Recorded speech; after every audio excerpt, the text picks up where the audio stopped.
I am livid. The only person I've had sex with within the past 5 years has been my wife. I thought I had a bladder infection or a UTI, and scoffed when my doctor thought it was chlamydia. Well, here we are. I got the test results yesterday and I have chlamydia. Decided to start snooping, and it didn't take long to find the text messages between her and her boy toy. My guess is she doesn't even know she had it as well. She thinks I stayed up all night working, but little does she know I've already emailed her little lover boy's wife all the text messages. I warned the lover boy's wife that he's been sleeping with an infected woman and to get herself tested. I'm still deciding how to process this all, but wifey's going to wake up to my positive test results and the messages of her infidelity.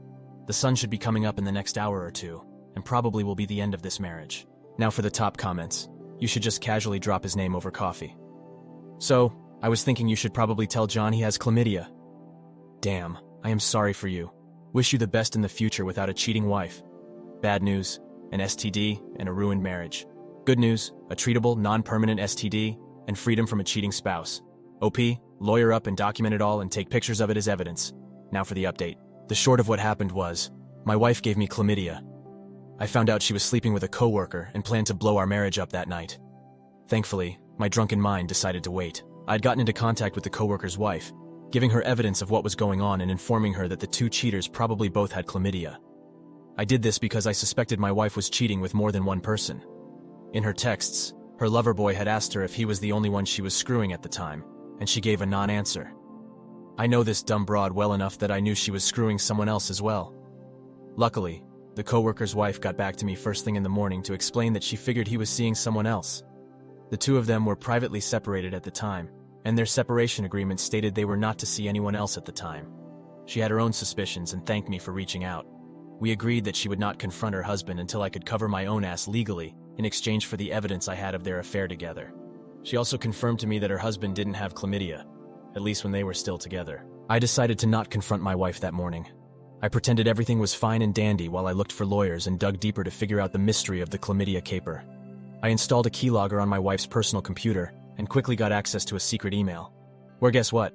My wife was talking with someone on a hookup website. The best part was that it solved the mystery, as the man informed her he tested positive for chlamydia and that she probably had it. Even better, these emails were from months before I was infected myself, meaning she knowingly infected me with chlamydia. Disappointed that it was not in fact the chlamydia fairy that caused all this, I have a lawyer. It's not looking well for my soon-to-be ex. The fact she knowingly infected me made my lawyer salivate, along with the mountain of proof of her infidelity. The house we live in is my parents', and we've kept our finances separate since the beginning. Her chances of getting much, if anything, out of me is pretty slim. I served her the divorce papers last month. I bought a security camera on Amazon when this all started, saying I was going to put it over our front door. I hid it in the living room the morning I decided to confront her. I decided to take one of the top comments from my first post on how to drop this on her. We were sitting and having breakfast when I said, "So, I'm curious, does coworker know you infected him with chlamydia as well?" The short of it was she cried, apologized, tried to claim it was a one-time thing. I brought up that this was her second affair, tried to claim she loved me, tried to blame me, screamed at me that I don't make her feel loved, yada yada, you get it. I served her the divorce papers and her eviction notice right after. I'm staying with my parents until she's out of the house in a few weeks just to be safe. I'm juggling if I want to try and press assault charges against her for knowingly infecting me with chlamydia. As my lawyer said, it should be pretty easy to prove with the emails we have. Overall though, I just want her out of my life like the STD she is. Now for the top comments. Not feeling loved. The title of every cheater's journal. Have you run a standard STD test? She already gave you one. Who knows how many other men she has slept with? Press charges. That's some insidious shit she pulled. What if it was a more severe STD? Press charges. It could have been the drug-resistant strain of gonorrhea or hepatitis. You're not her only victim. She's going to keep doing this to other people. All you will be doing is creating a record of how many people she knowingly infects. Press charges. She not only willingly infected you with chlamydia, but another man as well. She will keep doing this. She is not to be trusted. Awful actions deserve consequences. You've done everything right and did an absolutely beautiful savage takedown of that woman. Happy you are supported by family and the other spouse victim. Please keep updating. Now for the next story. When wayward spouse asked me for a separation, he wanted me to move out of our jointly owned home and figure out the financial separation. So I stayed between friends and family and organized a lawyer, even though I was distraught as hell and didn't want to separate. He started organizing to see me again and we talked about reconciling. The next time I saw him, he told me he didn't think he wanted to reconcile anymore. When he received the first letter from the solicitor, he got upset and did nothing. I had to push him to respond to it. Then he started IC and asked me to put the separation on hold because he was having second thoughts again about reconciling. I decided to move back into our house because the insecure living situation was very stressful, and I still had to help pay our mortgage. Not long after I moved back in, he started to treat me with increasing coldness and cruelty. I discovered he had been lying to me about seeing AP. Around this time, he had also started to engage with the girl he is with now. We both went to couples counseling, even though we weren't reconciling. We had barely ever fought while we were together, and even the initial breakup was quite civil. But after started seeing AP again and engaging with girl number 2, it got toxic fast. I won't go into details, but I felt sick with fear whenever I was home because I didn't know what awful thing he would say to me next. I tried to set boundaries to protect myself, but he would get mad because he didn't want to be controlled.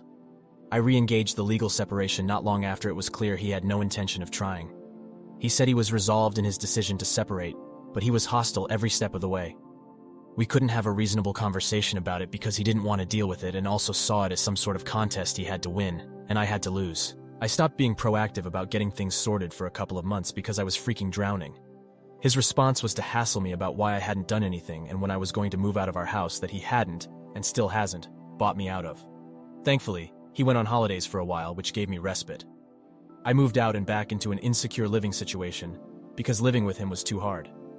When he came home from holiday, he was finally free to live as if I didn't exist in our house with his girlfriend without the inconvenience of me being upset about the way he was treating me, or about him bringing his girlfriend over despite promising me he wouldn't.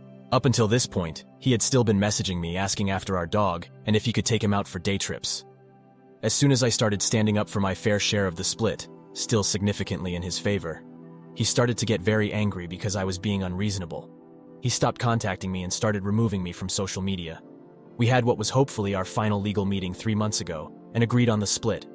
Wayward partner refused to actually negotiate, and his lawyer spent the whole meeting bullying me.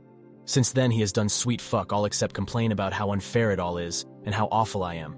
I have done everything in my power to organize the separation that he wanted, to my detriment. All he has to do is sign the paperwork and organize his finances so he can pay me. Those are the only things I can't do for him. His messages to me a few months ago made it very clear that he now sees himself as the victim in this whole charade. He thinks that somehow I have been disrespecting his wishes and his boundaries this whole time, when in reality I gave him exactly what he wanted. He is mad that I won't hand over the keys without the documents signed. Even the simple act of my lawyer asking for an update makes him angry. I spent so many years of my life trying to make him happy. He betrayed me, lied to me, left me in the dirt and took my home. I've lost money, friends, stability, time, work, etc. He took and took and took. He wins. And somehow I am still the bad guy, and he is the victim. I don't freaking get it. What more can he possibly want? What more can I do? Now for the top comments. It's just the next step in shifting blame and avoiding responsibility. He doesn't want to think of himself as the bad guy, or that this is all his fault. That leaves you as the one to blame. Stop giving him so much power. Go no contact and only work through attorneys. I would also relook at everything. If he's going to be hostile when negotiating in his favor, and not sign things when they are, then go back and change it to be more even or in your favor and let your attorney handle it all. Playing to what he wants isn't helping, so why do it? Block him on everything and only communicate via attorneys. This is what self-centered people do. They shift blame to avoid responsibility. They make you the bad guy. It's pathetic, but if you're honest with yourself, this is always who they were. Ask yourself what red flags you ignored going into the relationships, and think about what you want in a partner going forward, like empathetic and respectful, humble, etc. All you can do is take the lessons you've learned and use them moving forward. That's the best you can harvest from this situation, and leave the selfish to the selfish. Stop caring what he thinks. Instead of worrying about why he hates you, do what you need to do, and stop trying to manage his feelings. He should not be a consideration in your life. He's an obstacle. Treat him as such. Thank you all for taking the time to listen to today's stories. Like and subscribe if you haven't so as to help the channel and be notified when new videos drop. I'll see you in the next one. Take care.